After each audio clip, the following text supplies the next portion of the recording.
After a long wait, we finally got the possibility of trying Assetto Corsa EVO at Sim Racing Expo 2024. You know, going into an expo, it's interesting, you can get a lot of things to see and do. But in this specific expo, the most important thing wasn't really the new shiny hardware, it was actually the software. This was the thing that I really wanted to come to Sim Racing Expo 2024 to test out. So this is my first impression of Assetto Corsa EVO, and I've been driving this a little bit. It is absolutely fantastic. I wasn't expecting that they pulled it off. You always hope, but you know, sometimes they don't deliver, and I think that in terms of driving, a lot of people will be happy with this because it mixes the best parts of Assetto Corsa with the best parts of Assetto Corsa Competizione in terms of handling dynamics and the evolution they have done in the tires. Now, the AI completely wrecked me off. That's one thing that we can see already, that the AI is far more aggressive right now. But we all first wanted to hear about the handling. This very much reminds me of how direct is Assetto Corsa's original Assetto Corsa driving. It's very direct in the tires. However, it adds a little bit of the precision and also a little bit of the meatiness of the tires that is available in Assetto Corsa Competizione. So when you go over the curbs, you don't feel like the car is going to fly anymore. The cars get very, very supple, very well planted. And this is true with all the cars we have tried here. In this case, I'm driving the Porsche Cup, the 992, but it's also true on the Alpine, and it's also true in the i30N. So we've been driving with slick tires and also road tires. And in all of the tires, they drive as you rather expect of them. The slick tires have grip, but you can also find that slip angle. You can also find ways to turn the car around. It's not driving on a rail. With the road tires, for me, it was where it was most impressive. The way that the road tires work, it's very similar to real life. If you've ever, for example, driven a hot hatch, the i30 is what I remind myself of hot hatches. It's quite nervous on the turn-in, and you can use the weight of the front to move the tires around, and the tires have such a nice degree of movement, and you can play around a lot with it. The grip is progressive, the graphics are fantastic, the way that the wetness works is absolutely fascinating. They are going to have a dynamic system for the weather, similar to Automobilista 2, and unfortunately, I don't have all the answers for modding and such. However, as for the driving as of this moment, it is absolutely fantastic. I can't wait until the full release. One thing that I didn't talk about while doing the first impressions was the force feedback. Of course, we didn't have enough time to test it fully, but the first impressions are good. I tested out on the Logitech Direct Drive with True Force and also on the Club Sport TD without any sort of full force or any effects. And the impressions are actually really good.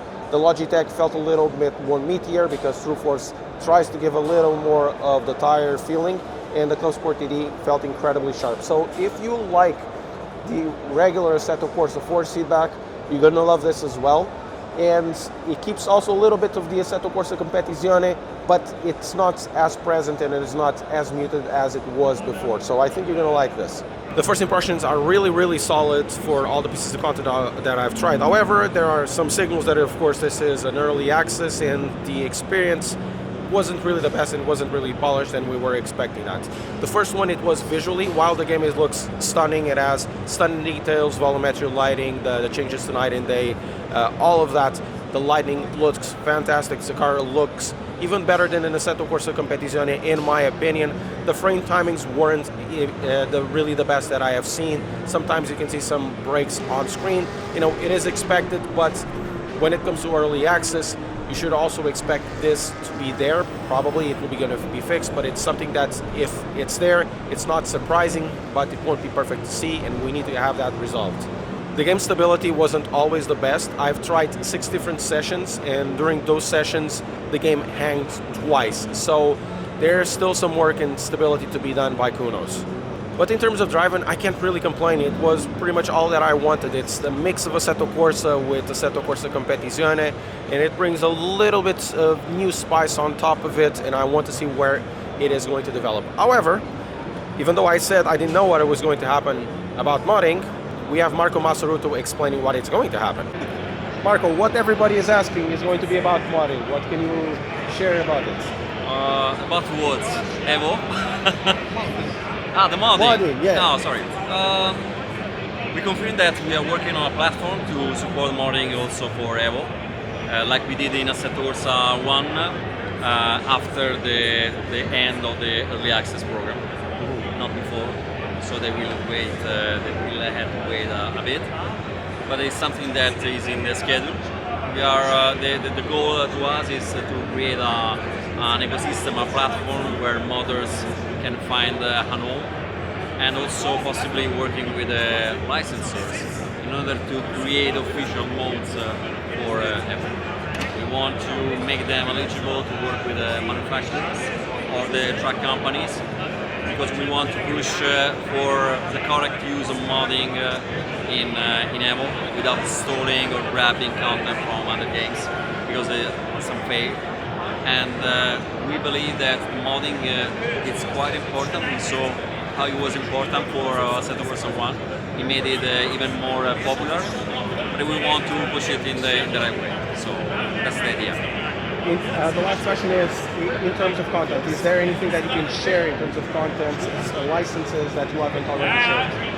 Well, in this program will make clear what modders can produce. Not on the modders, on your own content. Oh yeah.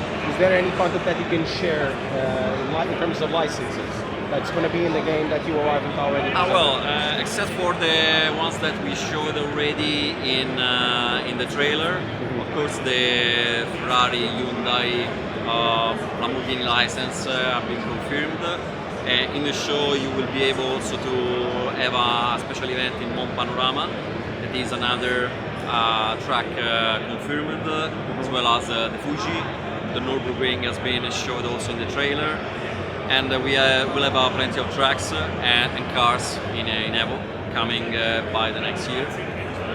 In the first early access release, we scheduled to include not less than 20 cars and 5 circuits. We didn't unveil it yet about the full number of cars and tracks that we'll have in the 1.0 of the game, but this is an information that will come. And this is it, guys. If you want to see more coverage about Sim Racing Expo 2024 and all the stuff that is around, leave a like and a subscribe to keep up to date. I'll see you next time.